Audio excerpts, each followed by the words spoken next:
Okey, Assalamualaikum warahmatullahi wabarakatuh dan selamat bertemu kembali. So, dalam video saya yang 95, saya dah tunjukkan macam mana cara kita nak buat vacuum. So, jadi kali ni saya akan tunjuk macam mana kita nak release gas.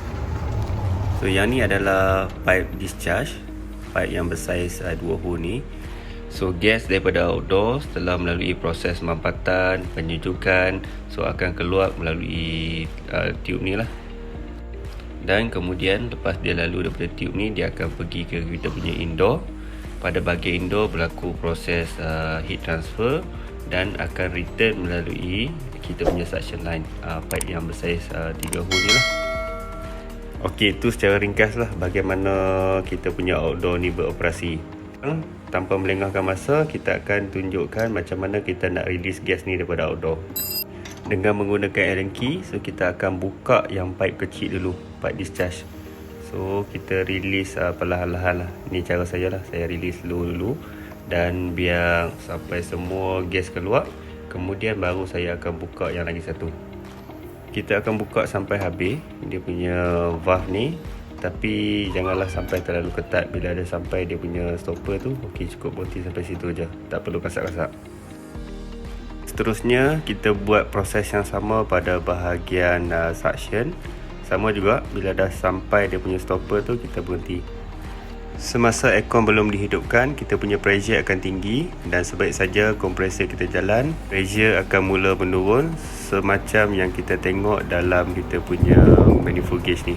Nampak pressure dia drop bila kompresor tu start jalan. Selalunya kita akan biarkan seketika sebab bila aircon ni mula jalan, dia punya pressure dia tu belum stabil lagi. So sekarang ni dia tunjukkan bacaan nilai tekanan yang rendah lah sebab dia baru start. So awal-awal ni tak perlu kalut, tak perlu nak top up gas, memang bacaan dia akan tunjuk macam ni. Dan kadang-kadang meter tu dia naik turun lah sebelum dia stabilize. So memang kita kena tunggu start lah sampai beberapa ketika, nanti dia punya pressure akan naik balik. Bila aircon dalam keadaan yang low pressure, kita dapat perhatikan pada bahagian pipe kecil ni, pipe discharge ni akan berlaku icing. So nampak tak putih-putih kat sini.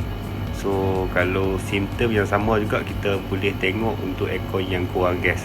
So kalau anda punya aircon kurang gas, macam ni lah jadinya, pipe discharge tu akan jadi beku. Sementara kita tunggu gas stabilize, so kita akan cabut dulu hose vacuum kita yang warna kuning ni sebab kita dah tak guna. So kita pilih kita punya kawasan lah, bagi kita mudah buat kerja. Kawasan kita akan jadi lapang. So sekarang ni kita tengok magic. Lepas kita cabut hose vacuum dan bila pressure kita dah stabilize, nampak tak pada bahagian discharge tubing ni dia dah hilang dah dia punya icing. So dah clear dah semuanya. Lepas kita dah terasa gas kita dah stable, kemudian kita akan check bacaan current. Kita menggunakan clammeter lah. Bacaan sekarang ni 3.6. Okey, kemudian saya check pada bahagian indoor. So nak rasa dia punya angin sejuk tak sejuk. So case ni angin dia sejuk, so memang cantik. Okey, saya akan letakkan satu termometer lah untuk check dia punya discharge temperature.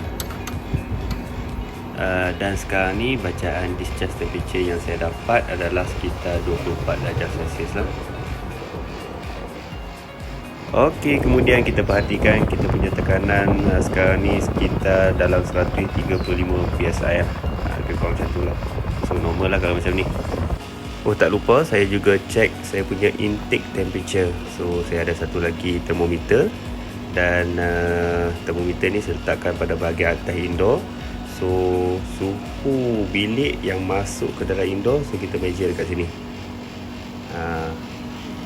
Jadinya kita measure dua tempat lah, suhu masuk dan juga suhu keluar di bawah.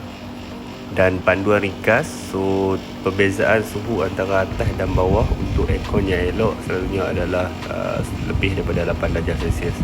So yang sekarang ni di bawah adalah 20, tadi di atas adalah 30. Jadi perbezaan dia sekitar dalam 10 darjah Celsius. So maksudnya bagus lah. So bagi saya aircon ni masih dalam keadaan yang baik lagi. Cumanya satu je lah, dia punya outdoor dia ni bunyi agak bising sikit. Dan yang tu nanti saya tunjuk macam mana saya selesaikan masalah tu lah. Okay. So yang ni F2 saya tak tahu apa benda. Dan kalau siapa yang familiar dengan aircon Coolman ni, mungkin boleh bantu komen dekat bawah. Sekejap dah tahu function dia. Okay, ni lepas saya dah biarkan selama sejam, saya tengok dia punya discharge temperature sekitar 18 darjah Celsius. Dan intake temperature adalah 30 darjah Celsius juga. Okay, yang ni cantik.